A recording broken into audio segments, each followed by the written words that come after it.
म्हणजे बघा तुम्ही किती कमी भांडवलमध्ये यांनी सुरुवात केली. असं म्हणतात की मराठी माणूस व्यवसाय करू शकत नाही. अहो, मराठी माणूसच नाही तर मराठी बाई व्यवसाय करते.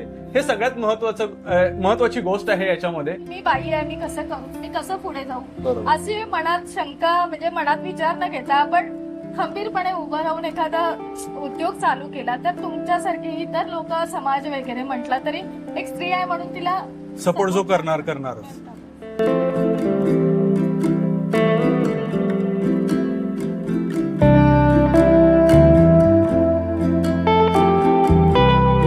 मंडळी नमस्कार.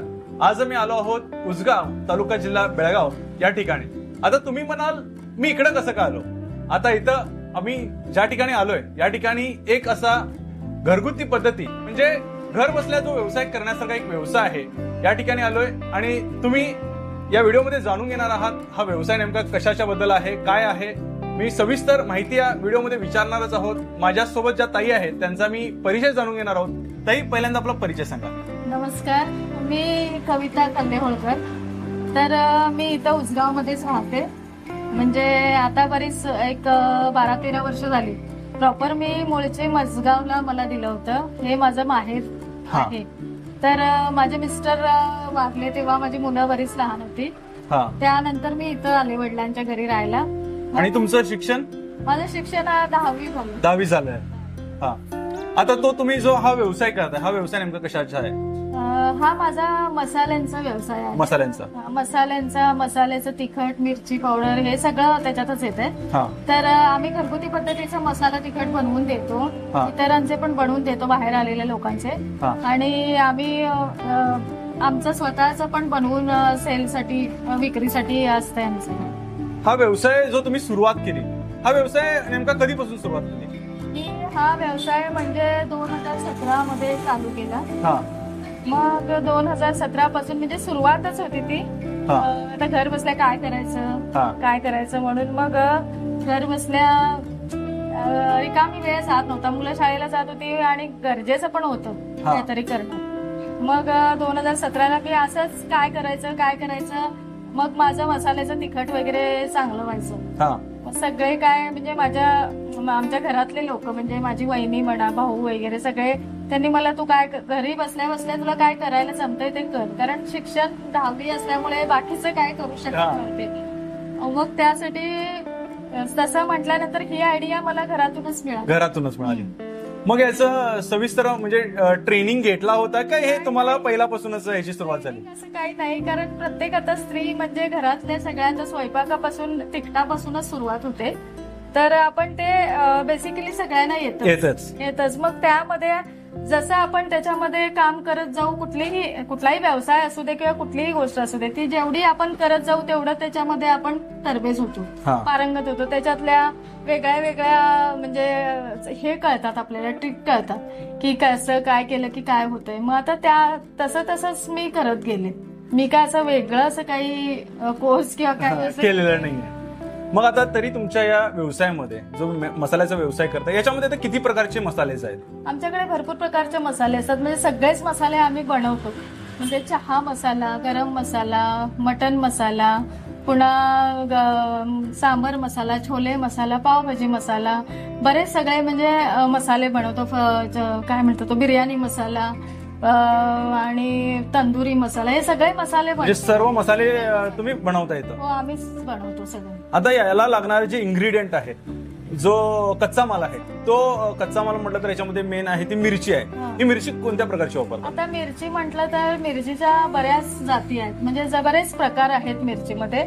तर बॅडगी मिरचीमध्ये तुम्हाला जवळजवळ एक 30-40 प्रकारच्या बॅडगीच मिरच्या आहेत. तर त्यामधल्या सिलेक्टेड मिरची म्हणजे लोकल बॅडगी जी आहे, म्हणजे आता काश्मीरी म्हणा किंवा लोकल बॅडगी म्हणून ती कड्डी व्हरायटीची म्हणून असते, ती मिरची आम्ही वापरतो. ती मिरची असते आमच्याकडे. शिवाय इतर सिजंटा व्हरायटीच्या, गुंटूर मिरच्या, संकेश्वरी मिरच्या, या सगळ्या मसाल्यासाठी आम्ही वापरतो. पण जास्ती करून आम्ही जी लोकल बॅडगी म्हणून असते ती वापरतो. त्याने कलर छान येतोय, पुन्हा तिखट टिकायला चांगलं आणि त्याची टेस्ट पण चांगली आहे. मग हा व्यवसाय सुरुवात केली, किती भांडवलपासून सुरुवात केली? खूप थोड्याच भांडवलमध्ये सुरुवात केली. कारण कसं होतं अगोदर मला मी एकटीच होते, कारण मी इथे माझ्या वडिलांच्या घरी राहत होते. माझे दोघं भाऊ फॉरेनला होते आणि माझ्या वडिलांनी मी आणि माझी मुलं इतकेच आम्ही राहत होतो. तर मला पण जास्ती अनुभव नव्हता. घरगुती म्हणजे एकटे आमच्याकडे सर येत होते, मग ते हा व्यवसाय म्हणजे मसाल्यांचा वगैरे व्यवसाय करायचे. तर त्यांनी मला थोडं मार्गदर्शन सजेशन केलं की असं कर. मीच म्हटलं की मी घर बसल्या काय करू शकते, तर मला थोडं काम मिळालं तर चालेल. मग ते म्हटले बघूया. मग त्यांनी मला थोडंफार मदत केली. मदत म्हणण्यापेक्षा तुम्ही हे करा, बघा होतंय काय असं वगैरे म्हटल्यानंतर मी सुरुवात केली अगदीच थोड्या भांडवलमध्ये. असं सांगू की अगदीच 2,500-3,000 मध्ये मी सुरुवात केली. म्हणजे अगदीच थोड्या पैशामध्ये तुम्ही सुरुवात केली आहे. म्हणजे बघा तुम्ही किती कमी भांडवलमध्ये यांनी सुरुवात केली. असं म्हणतात की मराठी माणूस व्यवसाय करू शकत नाही. अहो, मराठी माणूसच नाही तर मराठी बाई व्यवसाय करते. हे सगळ्यात महत्वाची गोष्ट आहे याच्यामध्ये. आणि ते आम्हाला असं कळालं की हा तुमचा जो व्यवसाय आहे, जे तुमचे मसाले आहेत ते खूप प्रसिद्ध आहेत. ते कुठपर्यंत जाऊन आज तुमचे मसाले पोहोचलेले आहेत? आता माझे मसाले म्हणजे आता बेळगाव मध्ये तर बऱ्याच ठिकाणी घेतात. आता मोठ्या मोठ्या दुकानांमध्ये घेतात, हॉटेल्समध्ये घेतात. शिवाय आता कोवाड पर्यंत, आजऱ्यापर्यंत आमचे मसाले तिखट वगैरे घेतात. इकडे चंदगड पर्यंत घेतात. गोवा, मुंबई, पुणा इकडे सगळीकडे माझे मसाले जातात, तिकडे जातात. मग आता तुम्ही हा जो व्यवसाय करताय, या व्यवसायामध्ये तुमच्याकडे भगिनी सुद्धा आहेत, ज्या स्त्रिया आहेत. आता त्या स्त्रिया किती आहेत तुमच्याकडे? ज्या माझ्याकडे आता 4-5 म्हणजे रेग्युलर अशा 4 असतात आणि बाकी सीझन मध्ये म्हणजे खूप असतात. एक 8-10 बायका रोजच्या असतात. 8-10 बायका 4 महिने म्हणा की आता हे पावसाळ्यापर्यंत म्हणजे जानेवारी ते जून पर्यंत तेवढ्या असतातच. मग ते आता गावाला गेले. म्हणजे बघू शकताय तुम्ही की म्हणजे एका स्त्रियांना सुद्धा यांनी रोजगार उपलब्ध करून दिला आहे. म्हणजे आता तुमच्याकडे जे मसाले आहेत ते किती रेंजचे आहेत? आता आमच्याकडे मसाले आहेत तर मिरची पावडर पासून तुम्हाला सांगते. तर मिरच्या पावडर मध्ये पण क्वालिटीज आणि व्हरायटीज आहेत. तर त्या 300 पासून आमच्याकडे 600 पर्यंतच्या मिरची पावडर आहेत. मग त्याच्यात संकेश्वरी मिरची पावडर आली, गुंटूर मिरची पावडर आली, बॅडगीची आली आणि बाकी काश्मीरी आली. या सगळ्या व्हरायटीच्या पावडर्स आहेत. त्या आम्ही त्या रेंज प्रमाणे आहेत त्या. आणि तिखट म्हटला मसाल्याचं कांदा लसूण मसाला तिखट आहे. तर त्यामध्ये पण 3 क्वालिटी आहेत. तर एक प्युअर बॅडगीचं असतं, ते 450 किंवा 400 रुपयाला तुम्हाला मिळेल. शिवाय बॅडगी ज्वारी दोन्ही मिक्स असं जे असतंय ते 350 रुपये किलो आणि फक्त ज्वारी मिरचीचं असतंय ते 300 रुपये किलो. बरोबर. त्या मिरचीचे म्हणजे ह्या तिखटाच्या रेंज प्रमाणे त्याच्यात सगळ्या क्वालिटी बेस्टच आहेत. पण मसाल्याचं प्रमाण पण सेमच असते, फक्त मिरचीचं कमी जास्ती प्रमाण वेगळं वेगळं असतं.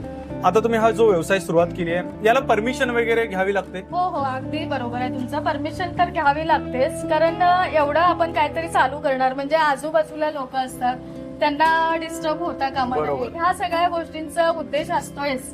कुठल्याही ठिकाणी तुम्ही काही सुरुवात करता म्हटलं तर मग हे गृह उद्योग आहेत. बरोबर. तर याच्यासाठी जास्ती काय खटपट खावी लागत नाही, परमिशन मिळते. कारण महिला गृह उद्योगांना बरंच स्कोप आहे आणि त्यासाठी काय मला जास्तीचे काही प्रयत्न करावे लागले नाहीत. अर्ज दिल्याबरोबर ते मिळून परमिशन मिळालं त्याच्यामुळे. आता एखाद्या कस्टमरला आता मसाला घ्यायचा असेल तर इथला ऍड्रेस काय? इथला ऍड्रेस म्हणजे आता तुम्हाला सांगायचं म्हटल्यावर कोवाड रोड उचगाव. बरोबर. आणि माझं कविताच मसाले म्हणून आहे दुकान. मग कविताच मसाले कोवाड रोड उचगाव हाच ऍड्रेस आहे. मित्रांनो, जर तुम्हाला खरंच मसाले घ्यायचे असेल तर तुम्ही उचगाव या ठिकाणी येऊ शकता, जो कोवाड रोड आहे. या ठिकाणी येऊन यांच्याकडे जो मसाले आहेत, वेगवेगळे प्रकारचे घरगुती पद्धतीने बनवलेले जे मसाले आहेत आणि उत्तम क्वालिटीचे उत्तम दर्जाचे मसाले आहेत ते तुम्ही नक्कीच घेऊ शकता.